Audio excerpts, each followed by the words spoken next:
Who are you racing? Who are you racing? I'm just wondering, who have you set your eye on and you are running your race according to their pace instead of staying in the lane that God wants you to run in, instead of fixing your eyes on Jesus and creating change in the environment that God has called you to create it in. I just came to warn you that the comparison game is a dangerous game to play.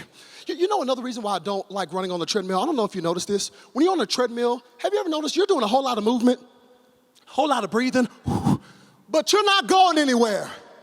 You're in the exact same position. What a beautiful metaphor for comparing yourself to other people. Because whenever you compare yourself to somebody else, all you end up doing is exerting a lot of psychological, emotional, and physical energy trying to keep up and compete with somebody you were never called or created to be. And at the end of all of it, you realize I'm in the exact same place I was when I started. I'm preaching better than y'all are talking in here today. I'm afraid I have a lot of material on this today because I'm actually just exercising something a great mentor of mine told me. He said, Robert, if you preach from your weakness, you'll never lack for material to preach.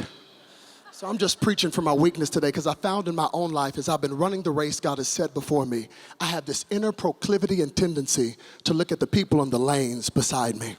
I am convinced that the enemy's number one weapon of mass distraction and mass destruction is to get you to compare yourself to somebody else.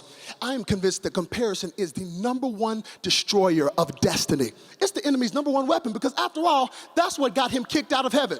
That's what got him kicked off the praise and worship team. It started with comparison. You know, he was created to be a conduit of God's glory, but he starts comparing himself to God and said, I will exalt my throne above the Most High, and that's what got him fired. And now his job is to kill, steal, and destroy from you and I, and that's exactly what comparison will do, leader. It will kill your joy. It will steal your peace. It will suffocate your sanity.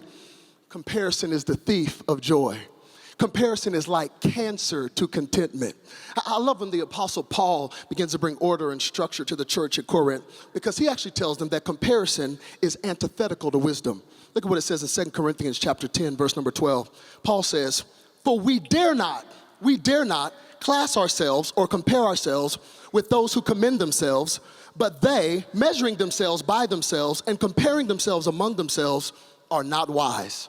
Paul says you are stupid, you are dumb, you are cuckoo if you are comparing yourself to somebody else.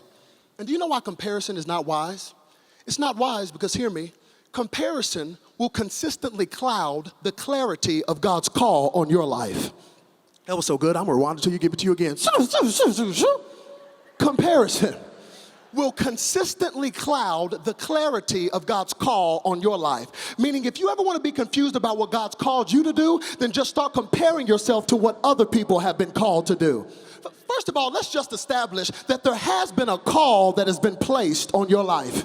Oh, I hope you know that today, that there is a call on your life. We need some leaders that understand that there is a call on their life. Not a random call, but a call that is so unique, a call that is so specific, a call that is so idiosyncratic that only you can do the thing that God has called you to do. Your mother can't do it, your brother can't do it, your father can't do it, your crazy cousin can't do it. Only you can do the thing that God has put you on this earth to do. How many of you know we need some leaders that don't approach what they do as a career, but understand that it is a calling. There's a difference between a career and a calling.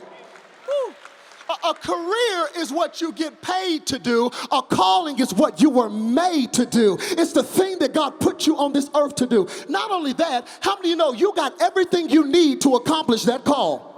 Ooh, that's shouting stuff right there. To know that everything I need to do what God has called me to do, it's already in me. Everything you need to do what God has called you to do, it is already in you. If you were supposed to be taller, he would have made you taller. If you were supposed to be faster, he would have made you faster. If you were supposed to sing, he would have given you a voice. If you were supposed to play the piano, he would have made you 10 years old. Come on, if you were supposed to do whatever you're supposed to do, he would have given you that gift. If you were supposed to be black, he would have made you black. If you were supposed to be white, he would have made you white. If you were supposed to be Latino, Buenos Dias, he would have made you Latino. You got everything you need on the inside of you. Stop complaining to the master about the pieces you didn't get and just start praising him that you're a masterpiece. Ooh, come on, somebody. You are a masterpiece. You have been carefully created and meticulously made by a God that loves you.